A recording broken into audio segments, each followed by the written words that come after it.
Hi, welcome to Sister, where real women talk about real life. Hi, I'm Kathy. So glad to have with me Heidi, Deb, Corey, and Kim. We have some wonderful questions for you today. You're going to love this one. Since you come from military, Heidi comes from military. Well, listen to this, Heidi. This is good. Okay, hello, husband of Heidi. Should women be allowed in combat? Oh, you're shaking your head no. No. Oh, what do you think? I think yes. I think they should be allowed. Now, whether my husband would agree with me or not, I'm not 100% positive. But personally, I think yes. But would I personally be ever? No. No, I wouldn't. No. But like, would you, well, you have boys, would you want your daughter to have to register for selective services? If, you know, we ever got to that point of a draft or something like that. I mean, that's a reality for boys now. Right. But would I want my daughters to have to do that? But wouldn't it be fair, though, if the boys have to register? Remember in the 70s? Well, you don't, but I do. When the people were going to Vietnam. So would you want your daughter?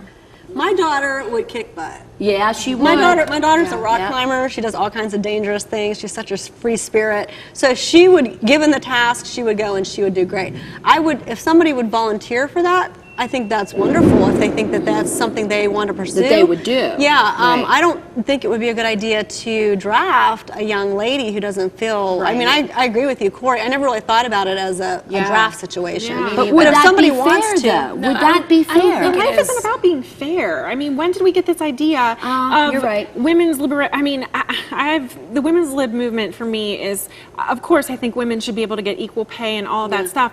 But I feel like we traded off, you know, women's liberation. Now we traded off the freedom. Now women have to work. Right. You know, it's like you trade one thing for another. And so do you think it was a good thing, women's liberation? I mean, yeah, women should have to, you know, not have to, should get to vote. Women should get, you know, equal pay.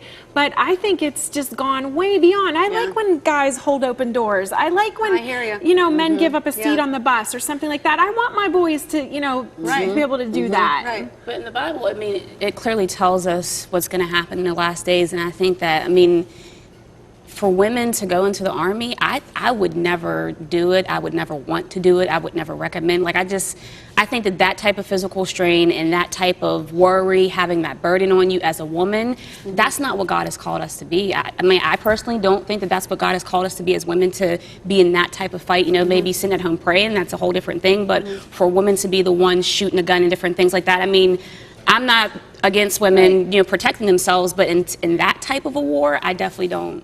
Well, and I don't want war, I think we need to look at it too, that women, the spouses at home and the children at home are serving as well. Yeah. You know? I think the lines have been are. blurred so much between men and women nowadays that I think this just blurs it even more, It which does. is just really, I think, a shame because women don't have the same role that Some they used women are to. designed different than other women, though. I mean, I have met some very, very strong women in the military, stronger than some of the men I know in the military. Yeah, you're When right. we talk about women's lib, how you mentioned that's like a 70s term. But what about women in the church? You were talking about strong women in the Bible. Don't go to the Old Testament, the role of women. Yeah. But what do you think about women in the church? Well, I look at Titus 3 and Titus 2, Go, 3 girl. to 5. I just, you know, it's what they say, what is said in that chapter is that women are to be, you know, what's the word I'm looking for? They're to look over other women, younger women. They're to mentor. Yeah, mentor. They're to even mentoring younger men who, you know, are growing up and who are younger, and as Sunday school teachers and as Bible teachers. What things about like that. pastors? No. I have a No. female pastor. You're saying no? No. You want a man. Yes. Why? Because I think that women are far too emotional.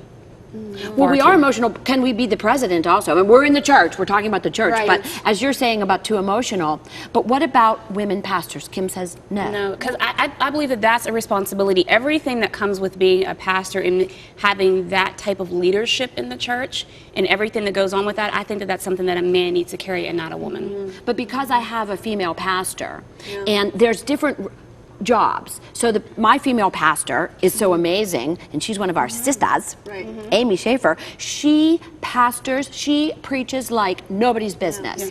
I don't really have a problem with that at all. I know Amy, and I know she does a great job. And But there's other pastors, There's other too. pastors. I Right. have a good friend who's in a leadership position. She pastors a ministry, and she's doing a great job. And so I don't really have a problem with that. See, I'll be honest, mine's is slightly coming from a place of being hurt from a leadership position that was a woman. So, I mean, that's whenever you're hurt, then it kind of, it really jacks it up. Offense. Yeah. So bad. Yeah. Do you know that offense is the bait of Satan? And since we're Jesus girls, I can say it.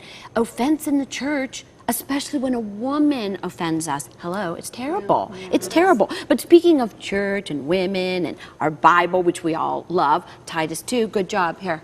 Knowing it. Yeah. I don't know the address of a lot of things, but that's okay. What does biblical submission to your husband look like? Now, you're divorced and you're not married, but let's talk about this. What do you see biblical submission to our husbands? I always liken it in our house that my husband is the CEO. He makes all the executive decisions. Does he make all the money? And yeah. Okay, well, then there you go. He makes the executive decisions, and I'm the COO. So I make the operational stuff happen, and that's how it works together. And I think we may have mentioned this I once gotta other write that time. down. I really like being The CEO and the COO. That's what I tell people my job is. How about the CFO, the Chief Financial? Well, you know, okay, just that's kidding. a split job. I like that. Now, how many years have you been married? We've been married for 15. 15, and, that's good. I honestly, if we're being real here, I still struggle. I do. I struggle with biblical submission, not in the fact of not understanding that it's right, but coming from a strong family where I want things my way. Are you Italian? I am not Italian. I am not. No offense to our Italians. No, Because our Catholics. But I Don't do go. talk with my hands, and I'm a strong-willed person, and so I struggle with it. I really do, and I respect my husband. I love my husband, and he, has the best interests at heart for myself and my children. And do I trust him? I fully trust him.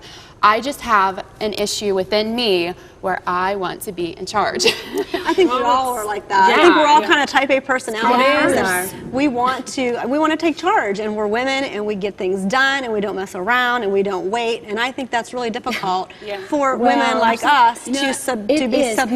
But For you me know to be a what? single mother, Single mom. and I didn't marry my son's father because, first of all, he was birthed into sin, and I wasn't going to marry into sin. But for me, I know that just with being a single mom, I believe in my heart that there will be issues whenever I do get married, because now I've been a single mom for 6 years, and this has been something I have done on my own. Nobody can come into my space and tell me how to raise my son, how to run my household, how to make my money. tough, And so going into that, Right. I'm like, God, please prepare me, because I'm just like, And he will. I don't wanna And be the he stronger will. person. This was amazing talk. And if you need counseled, Kim's the girl. That's what the sisters think. So what do you think about the items and issues that we've been talking about today? Please send us an email. s2s@ctvn.org. We'll get it, we'll answer, and remember this, iron sharpens iron. That means the girls lift each other up. Make me better, Kathy. Thanks. See you next time.